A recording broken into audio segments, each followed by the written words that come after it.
so much for even responding, let alone agreeing to come on. Um, First off, how are you?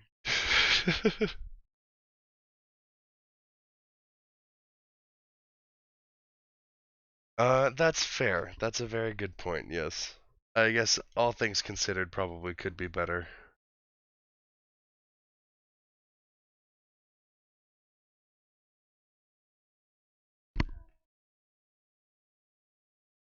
Fair enough.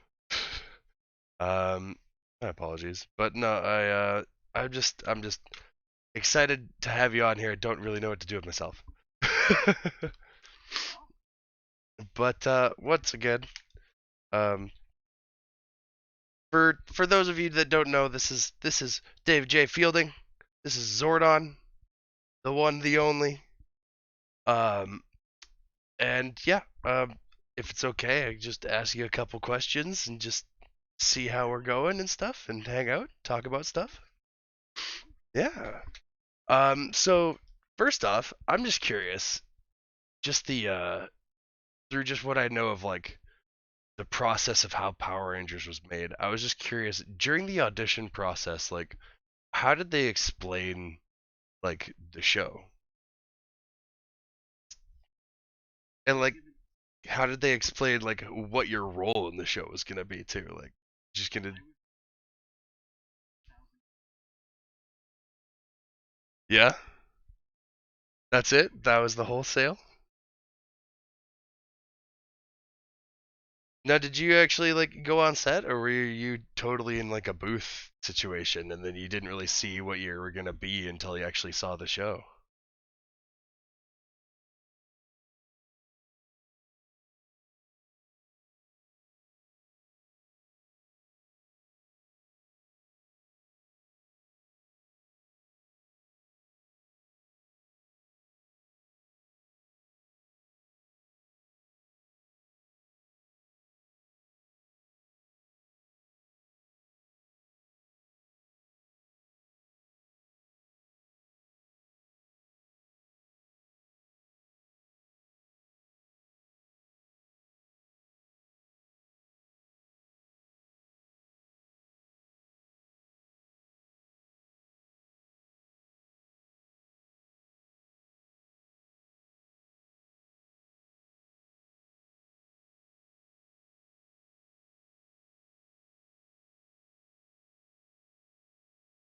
Yeah.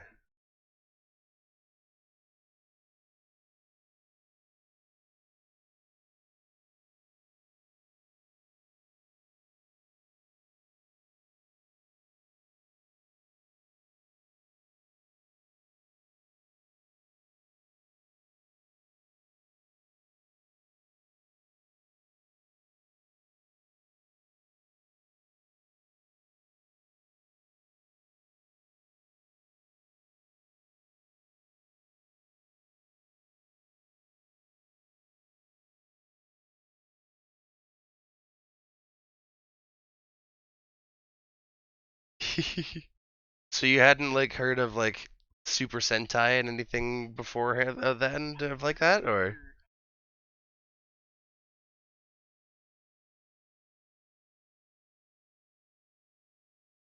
Oh, nice.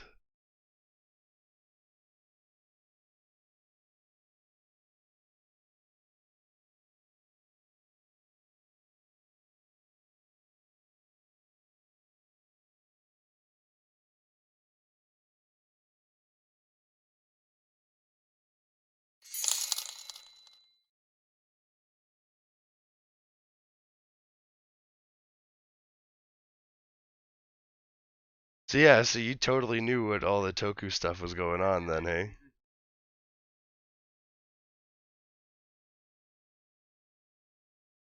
Okay. Hang on one second here. I'm just people are just informing me that they can't exactly hear you quite too well, so I'm just fiddling there. I haven't I haven't used Zoom, so I'm not too familiar with how. Yeah, I can hear you fine. I think I'm just having trouble hearing or my people are having trouble hearing. Ah. Um, can you say something for me? Sorry. Rangers, teleport to the command center immediately. Oh, my heart. Can you hear him now? Okay, I'm pretty sure they can hear you guys now. That's fucking fantastic. Okay. Okay. Yes. Yes. Yes. We can hear. Okay. We can hear him. Okay. Awesome. So yeah, no, that's fantastic. So you were total Toku nerd too. So like we have yet to actually we've started watching the newer Common Riders and stuff and Oh yeah, Kamen working Rider's our awesome. way through that. So we have to go back to like the old classics. But I know that we have definitely like gone through Mighty Morphin and stuff like that and into into space and Zeo and stuff like that. Awesome. So what was your first reaction when you saw your representation? Like, did they give you a description at all? Did Well, you think you were gonna be a guy in a tube?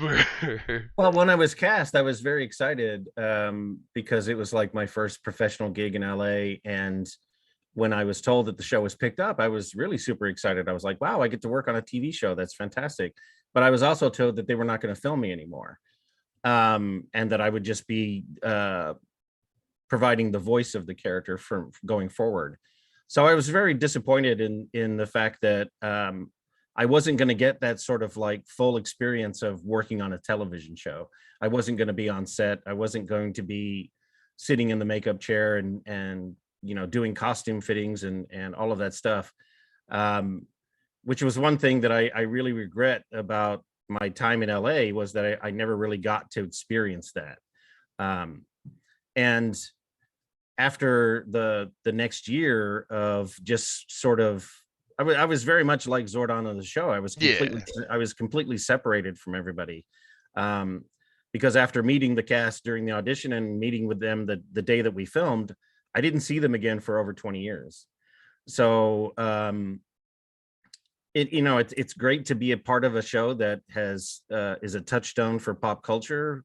uh my experience of it is not the same as what most fans might think it is. I mean, uh I've met fans who think that we all live on the same street and have dinner every every 3 or 4 days or whatever.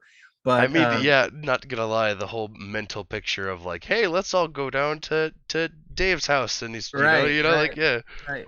And that would be cool, if yeah, if we all had done that, but that's just not how it worked out. So yeah. Well, because it was definitely kind of more of like I guess for lack of a better term, kind of just a voice actor part, right? Do you like again?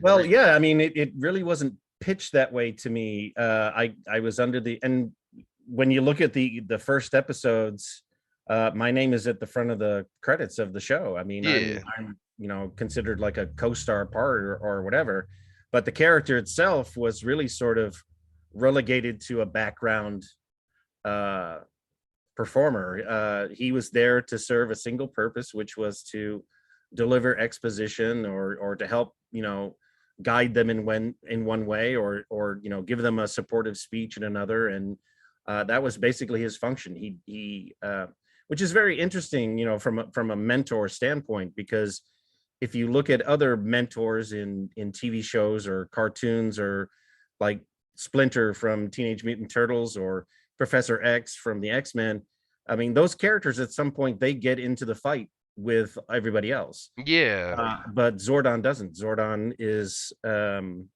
stuck in a way and can only do uh, a certain thing, which is to be a supportive, encouraging force.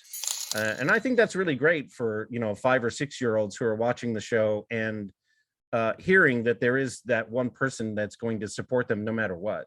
And yeah, I think that's very important. And I also think it's one of the reasons why Zordon is considered very beloved by the fandom is the fact that he was this immovable object. This just radiating, literally yeah, radiating this positive or glow. or doing his best. Of course, the comic books have gone into greater detail and have sort of Flesh the character out, yeah. yeah, and sort of I think I was watching a TikTok the other day where some people were talking about how their views on Zordon has kind of changed after the comic books because Zordon was withholding information or um, not being as truthful as he was in the show. And of course, that's a reflective of adults who are creating these versions of the characters now and uh, inevitably are bringing parts of the real world into their narrative. Yeah.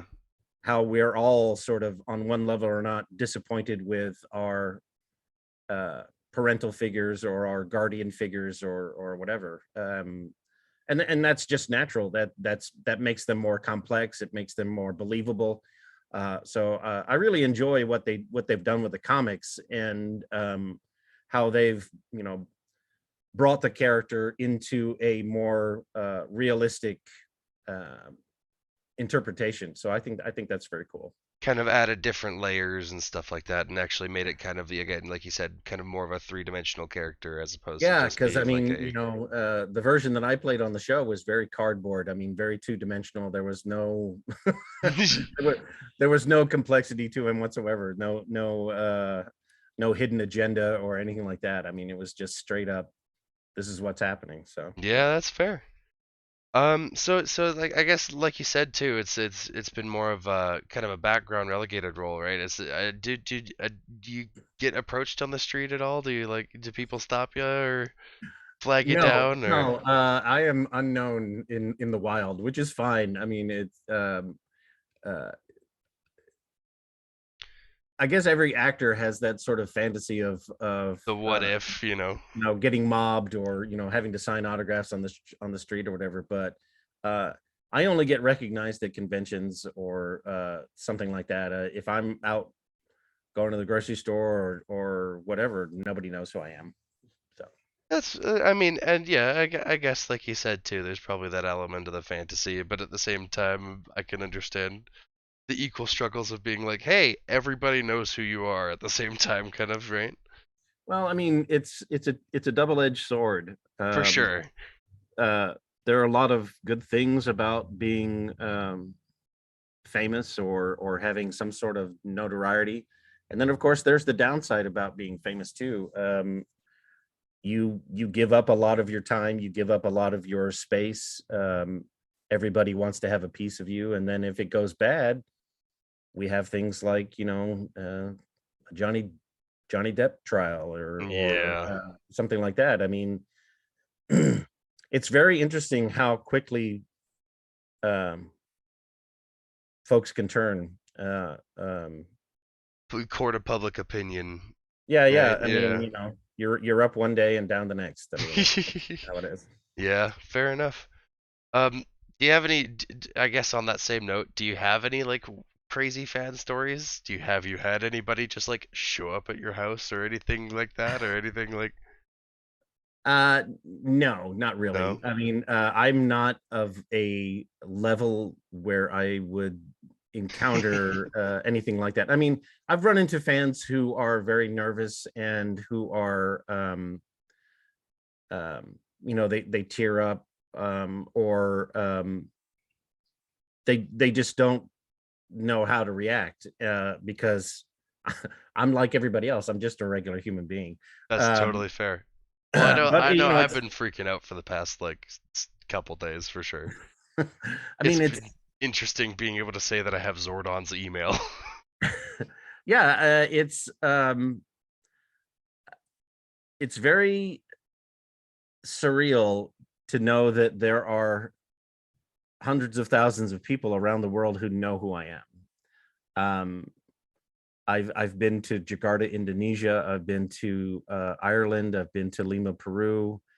I've been to Belgium, and it's always the same. People sing the theme song. They ask all of the same questions, and they just know you, and they're all so heartwarming, and it's just a joy to be able to meet people. And I'm always very grateful about being able to get out and to talk to folks, because something I'm very proud of about the show, even though I do feel on some level that my contribution to it was really small.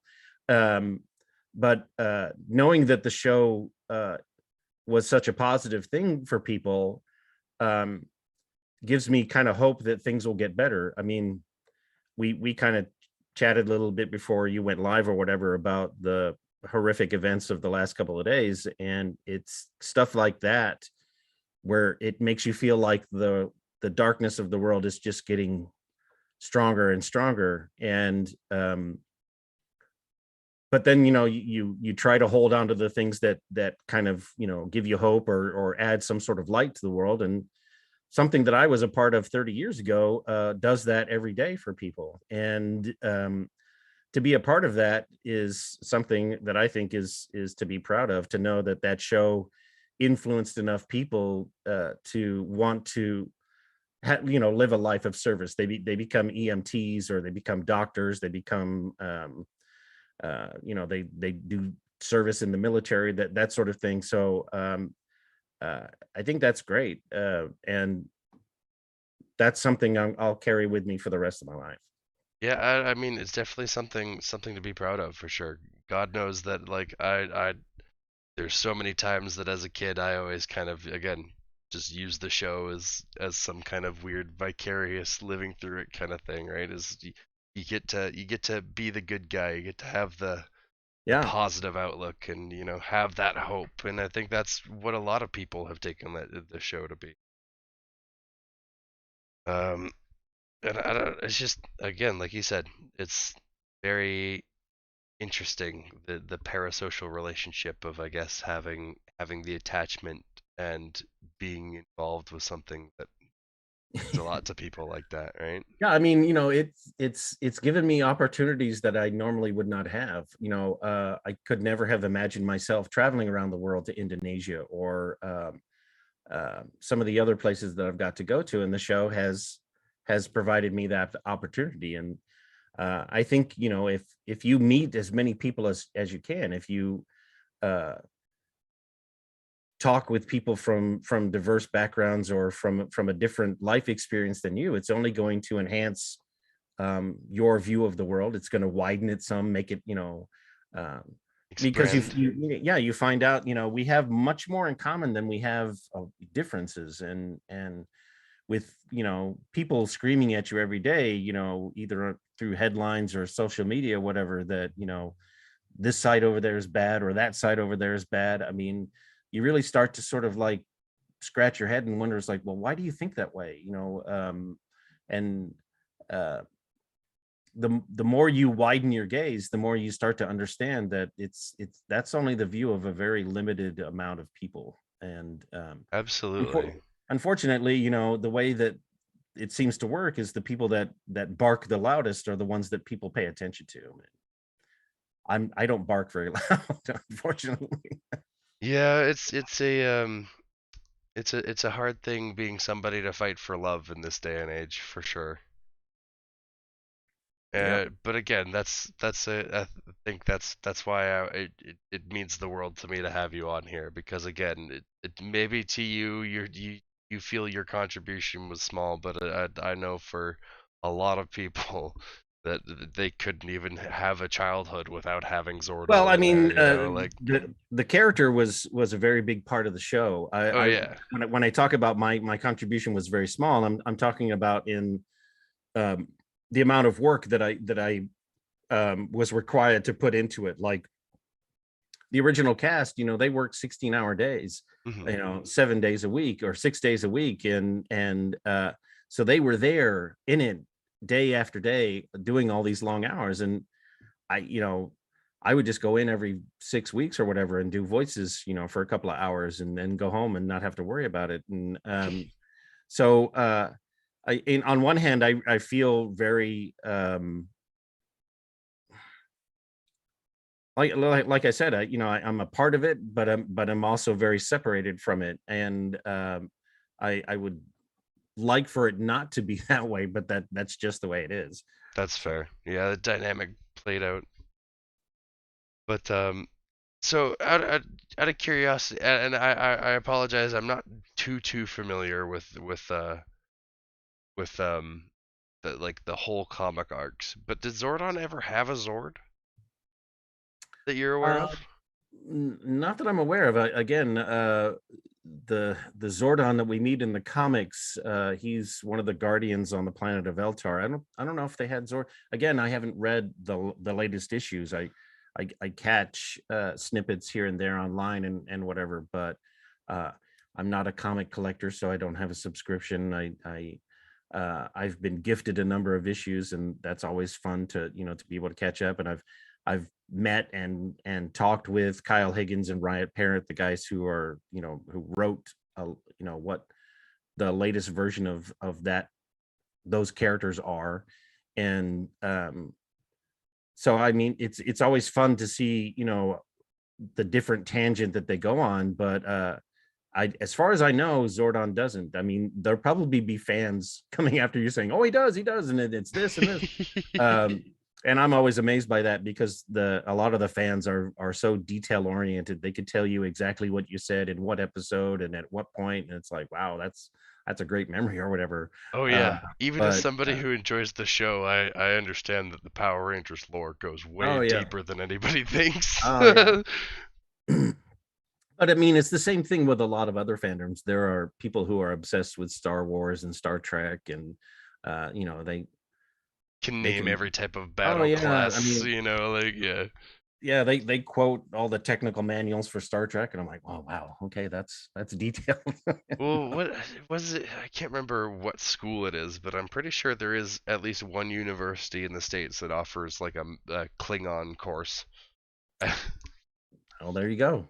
There you go. So on the topic of like having any kind of possible future involvement and stuff, I've been hearing a lot of stuff online about David Yost possibly being doing like a reboot prequel. I don't know, you was seek whatever. I was just curious if you've had any uh, contact with that about possibly even coming back. No, Is that something that you'd be interested in coming back to the show or? well, from my understanding, David's quantum continuum is sort of like what happens to his cast now that they're grown up, and of course, Zordon's not around anymore after In Space. His Yeah, that's suit fair. was shattered, so I don't think David has any plans to include Alpha or Zordon or uh, any of the. I don't know. I don't know if he's including Goldar or any of those other monsters from our seasons or whatever. But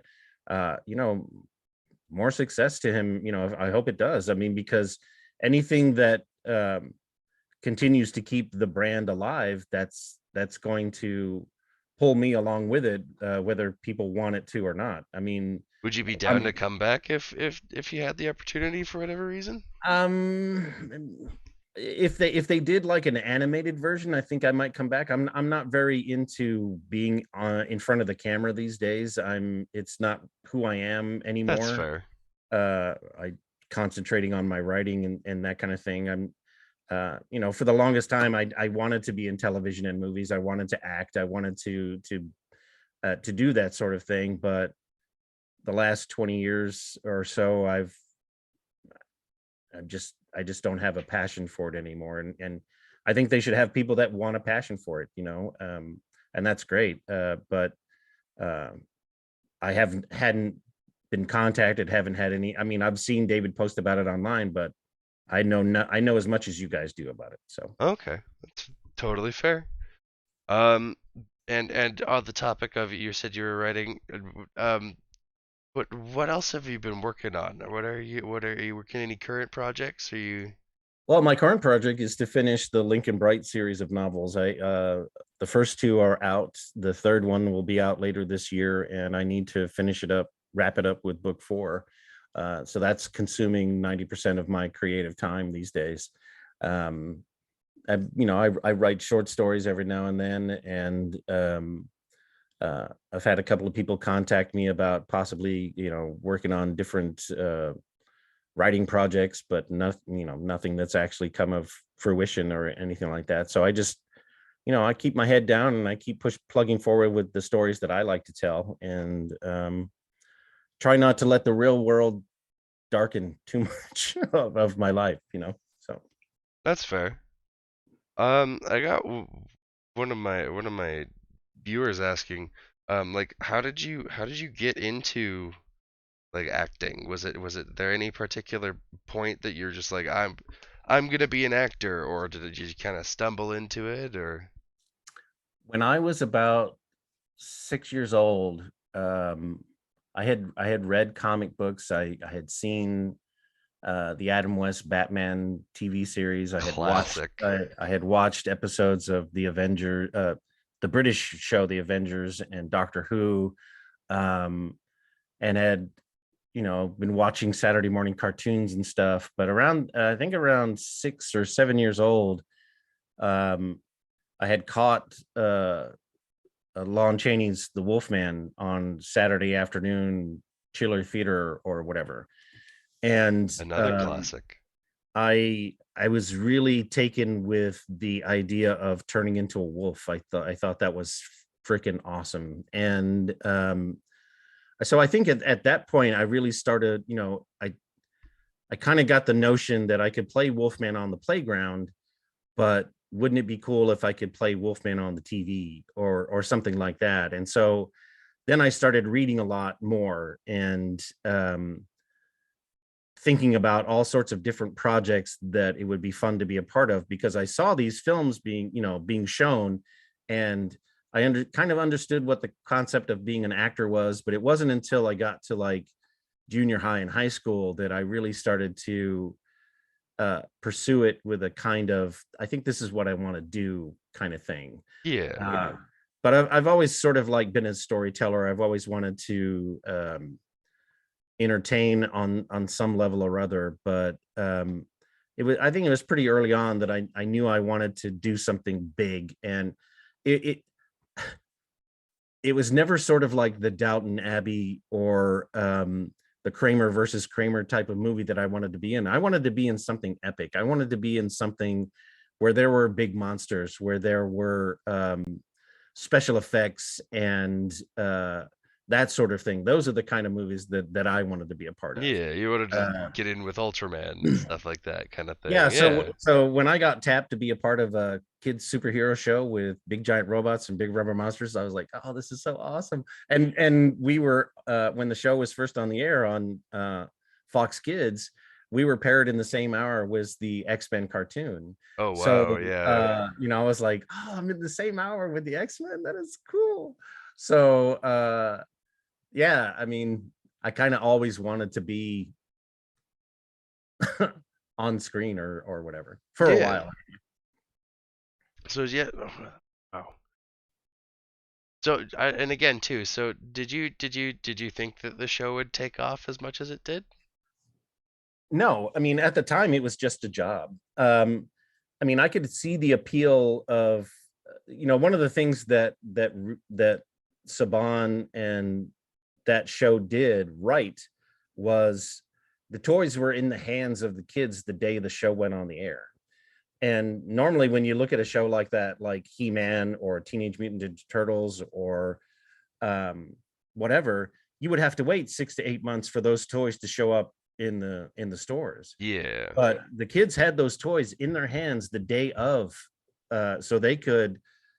It was alive for them. It was real for them, at that point. So, um, but when you're working two other jobs and only going in to do voices every 6 weeks, um, a year before the show hits the air, you don't sort of get the long range scope of where it's going to go. And even after the show went on the air, it always sort of struck me as like, well, this is a Saturday afternoon or Saturday morning cartoon kind of show, which are always getting replaced every year or two. And so from that perspective, it was like, oh, this is something that'll be fun, but it'll go away eventually.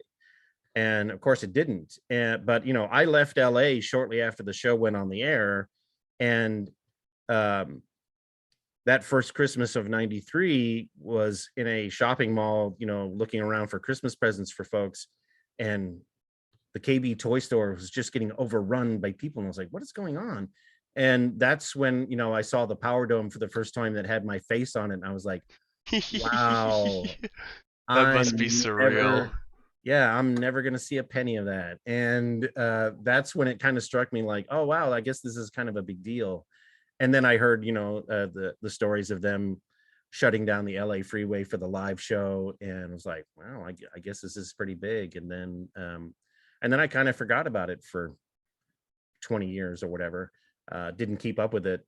Um, and it wasn't until I was on Facebook and I would get a message every now and then from somebody saying, "Hey, weren't you that guy on that television show?" Because for me, it was just an interesting anecdote that I could tell people at parties. Oh yeah, I was part of this kids TV show. I don't know if you've ever heard of it or not, but now that I've been going to conventions for, gosh, almost 7 years now, over 7 years, I guess, um, and really sort of understanding the scope of how world spanning it was. You kind of get an appreciation for how universal the show was. The appeal of it was just so broad, and it came out at the almost perfect time for when it did. I mean, it was bright, it was shiny, it had rock and roll music, it had kids in spandex, and everything was jumping about, and it was just everything that a 5 or 6 year old kid could want. It was just, It oh, I was want to be that. go all the Yeah, time. yeah, it was awesome. That's fantastic. Um, but yeah, once again, I just want to thank you so fucking much for, just pardon my language, for coming on here. That's It's fine. Yeah, it's been amazing. It's been a dream. I'd never in a million years thought that I would have you on my show. Um, my pleasure. um, yeah, I don't know. Again, is there anything else you're working on? Just your book series? Anything you want to plug? Anything you would like to? Well, I mean, not really. I mean, I'll be in Anime Riverside the beginning of next month. Me and Christopher Kamen Lee will be there. Andros, the Red Ranger from In Space, He's and actually how I got in contact with you. oh, very cool. Yeah. Chris and I play video games together online, and he's a he's a card, that guy. And so yeah, I mean, that's about it really. Trying not to get into trouble, or like I said, try not to let the world get too dark on me or whatever. But And sorry, your Twitch channel is, it's Zordon I am, correct? Zordon I am on Twitch, yeah, and then Yeah. Dave Fielding on Twitter. Okay. Well, yeah. Once again, thank you so much for coming on. Thank you for putting up with my nerdness and Oh, that's fine. awkwardness and eagerness. But you have a fantastic night. You too, sir. And yeah, thank you. All right, have a good one. Have a good one. Holy shit, you guys.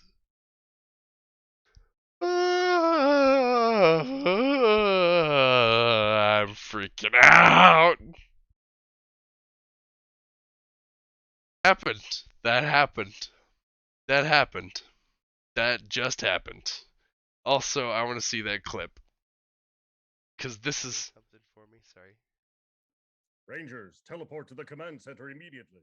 Oh, my heart. Can you hear him now? Okay. I'm sure they can hear you guys now. Oh, goodness. Yeah, we're gonna. That's.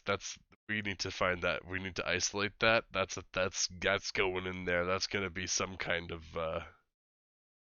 That's gonna be some kind of sound clip. Ah!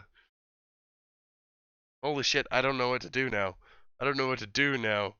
I don't know what to do with myself. Or you just turn on Power Rangers Hero Ball. Can I share something I'm so hyped about right now? Um, if you'd like to, Ace, I was probably just gonna. Can I just restart the stream real quick here so that I can um like have the VOD thing? Okay, one sec.